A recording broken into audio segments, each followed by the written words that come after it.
एते टेस्टी ताले आसंतु ना सांग माने आमे समस्ते मिसिकी खाइबा टेस्टी पियाजी।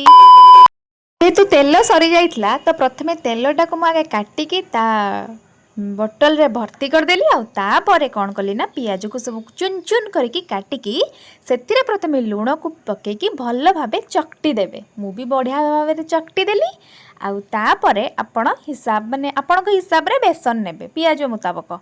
तो मु सेमती पियाज नेली बाकी राग भाग किछि पकेनी पुओ जेहेतु खाइबो सी तो पूरा एक्साइटेड मामा शीघ्र बना मु खाइबी। तो मु आउ डेरी न करिकी सांगे सांग तेल को गरम करदेली आ तापरे मो निज मन हिसाब रे गोटे सेफ देदेली। आपण चाहिले आपण के हिसाब रे सेफ दे पारिबे। तापरे कोन सब पियाज की छांकी देली गोटे राउंड कली नेक्स्ट आ गोटे राउंड रे आ 5-6टा मध्य पकेली। तापरे 2 राउंड हैला परे पियाजी हे गेला कंप्लीट। तापरे मु ताको पूरा सजेई देली आ तापरे बसी गली खाइबा पई। सांग माने सत कहूची विश्वास करंतु विद्याराण टेस्ट एते सुंदर थिला मु तो निजे विश्वास कर पालिनी मु निजे एते टेस्टी बनी रही सांग माने। जय जगन्नाथ लव यू ऑल।